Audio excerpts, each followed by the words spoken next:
कर्तव्य और युद्ध की प्रेरणा। अध्याय 2। श्लोक 2.3.37। श्री कृष्ण आत्मा को झकझोर देने वाला सत्य कहते हैं। हे अर्जुन, ये हृदय की तुच्छ दुर्बलता तुम पर शोभा नहीं देती। इसे त्यागो और उठो, अपने कर्तव्य के लिए, युद्ध के लिए खड़े हो जाओ। और सुनो, अगर तुम इस युद्ध में वीरगति को प्राप्त होते हो तो तुम्हें यश मिलेगा, स्वर्ग मिलेगा, और यदि तुम विजयी होते हो तो इस पृथ्वी पर राज्य का सुख भोगोगे। इसलिए दृढ़ निश्चय के साथ उठो और युद्ध करो। ये सिर्फ एक युद्ध की बात नहीं है, ये हर उस पल की बात है जब तुम अपने डर के सामने खड़े होते हो। हम सब के अंदर एक अर्जुन है जो डरता है, जो भागना चाहता है, और एक कृष्ण भी है जो कहता है ये कमजोरी तुम्हारी सच्चाई नहीं है। कभी कभी जीवन में सही काम सबसे मुश्किल लगता है, लेकिन वही तुम्हें सबसे ज्यादा मजबूत बनाता है। आज की जिंदगी में देखो, जब तुम्हें कोई टफ डिसीजन लेना होता है, जैसे गलत रिश्ते से बाहर निकलना, दिल डरता है, क्या होगा, अकेले कैसे रहूंगा। लेकिन अगर तुम करेज के साथ खड़े हो जाओ तो या तो तुम्हें शांति मिलेगी या तुम्हें एक नया बेहतर जीवन मिलेगा। या फिर करियर में तुम अपने सपनों को परस्यू करना चाहते हो, लेकिन फियर रोक देता है। अगर फेल हो गया तो यही वो मोमेंट है जहां कृष्ण कहते हैं, उठो और अपना युद्ध लड़ो। डर हमेशा रहेगा, लेकिन तुम्हारा कर्तव्य डर से बड़ा है।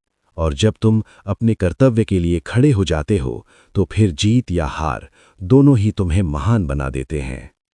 तुम जिस चीज को अपना अंत समझते हो वो सिर्फ एक इल्यूजन है।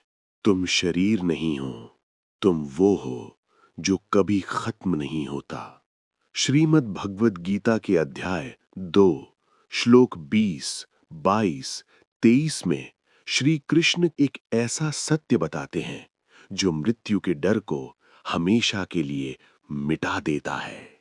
हे अर्जुन, आत्मा ना कभी जन्म लेती है और ना कभी मरती है। ये अजन्मा है, नित्य है, शाश्वत है। जैसे एक इंसान पुराने कपड़े छोड़कर नए कपड़े पहन लेता है, वैसे ही आत्मा पुराने शरीर को छोड़कर एक नए शरीर में प्रवेश करती है। और सुनो, इस आत्मा को ना कोई हथियार काट सकता है, न अग्नि जला सकती है, न पानी इसे भिगो सकता है, और न हवा इसे सुखा सकती है। मतलब तुम जो हो वो ये शरीर नहीं है। ये बॉडी सिर्फ एक टेम्पररी व्हीकल है।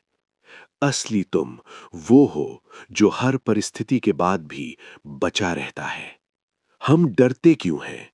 क्योंकि हम सोचते हैं सब कुछ खत्म हो जाएगा। लेकिन सच ये है, कुछ भी खत्म नहीं होता, बस रूप बदलता है। आज की जिंदगी में देखो, जब कोई रिश्ता टूटता है या कोई अपना दूर चला जाता है तो दिल कहता है सब खत्म हो गया। लेकिन क्या सच में खत्म हुआ है? नहीं। जो प्यार था, जो कनेक्शन था, वो एनर्जी कहीं ना कहीं अब भी मौजूद है। या जब तुम फेलियर फेस करते हो, तुम सोचते हो मैं खत्म हो गया, लेकिन वो सिर्फ एक चैप्टर खत्म हुआ है। तुम अभी भी वही हो जो फिर से उठ सकता है। याद रखो, तुम्हारा शरीर बदल सकता है, तुम्हारी परिस्थितियां बदल सकती हैं, लेकिन तुम कभी नहीं बदलते, क्योंकि तुम आत्मा हो और आत्मा अमर है। तुम्हारी सबसे बड़ी बेचैनी तुम्हारे कर्म में नहीं, उसके रिजल्ट में छुपी है। अगर तुम रिजल्ट छोड़ दो तो लाइफ अचानक हल्की हो जाएगी। अगला अध्याय है निष्काम कर्म योग। अध्याय 2 श्लोक 2.47। कर्मण्येवाधिकारस्ते मा फलेषु कदाचन। फिर श्री कृष्ण एक ऐसा सत्य बताते हैं जो हर चिंता, हर एंजाइटी को जड़ से खत्म कर सकता है। हे अर्जुन, तुम्हारा अधिकार सिर्फ कर्म करने में है, उसके फल में कभी नहीं। मत सोचो कि तुम्हें क्या मिलेगा।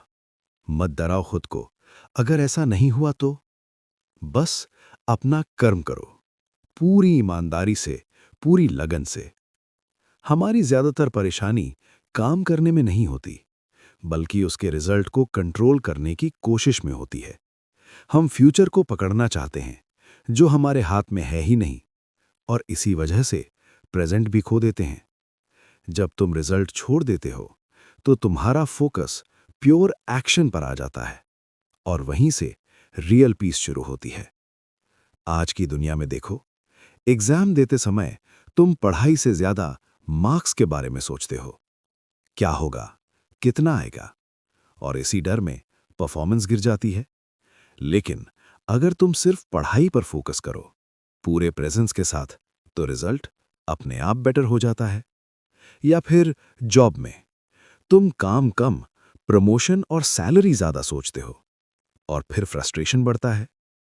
लेकिन जब तुम सिर्फ अपना बेस्ट देते हो, तो ग्रोथ नेचुरली फॉलो करती है। जब तुम फल की चिंता छोड़ देते हो, तो तुम हारते नहीं, क्योंकि तुमने ऑलरेडी जीत लिया है। क्योंकि जो सिर्फ कर्म करता है, वो कभी बंधन में नहीं आता। आगे के अध्याय में आदर्श आचरण, अध्याय 3, श्लोक 3.21। श्री कृष्ण अर्जुन को समझाते हैं कि उसका हर कदम सिर्फ उसका नहीं, पूरी दुनिया के लिए एक संदेश है। हे अर्जुन, श्रेष्ठ पुरुष जैसा आचरण करते हैं, अन्य लोग भी वैसा ही करते हैं। जो एग्जाम्पल तुम सेट करते हो, वही सोसाइटी फॉलो करती है। इसलिए तुम्हारा हर कर्म सिर्फ तुम्हारे लिए नहीं, बल्कि पूरे जगत के लिए एक मार्ग बनता है। हम अक्सर सोचते हैं कि मैं जो कर रहा हूं उससे क्या फर्क पड़ता है, लेकिन एक इंसान का बिहेवियर कई लोगों की डायरेक्शन बन जाता है। घर में बच्चे अपने पेरेंट्स को देखकर सीखते हैं, समाज में लोग लीडर्स को देखकर चलते हैं, और सच ये है, तुम भी किसी के लिए एक लीडर हो। तुम्हारी ऑनेस्टी किसी को सच बोलने की हिम्मत देती है, तुम्हारी मेहनत किसी को उठकर आगे बढ़ने की प्रेरणा देती है। आज की दुनिया में देखो, सोशल मीडिया पर लोग तुम्हें फॉलो करते हैं। तुम क्या बोलते हो, क्या करते हो, वो साइलेंटली ऑब्जर्व करते हैं। अगर तुम नेगेटिविटी फैलाओगे, तो वही मल्टीप्लाई होगी। लेकिन अगर तुम पॉजिटिविटी, ऑनेस्टी और डिसिप्लिन दिखाओगे, तो वही एनर्जी दुनिया में बढ़ेगी।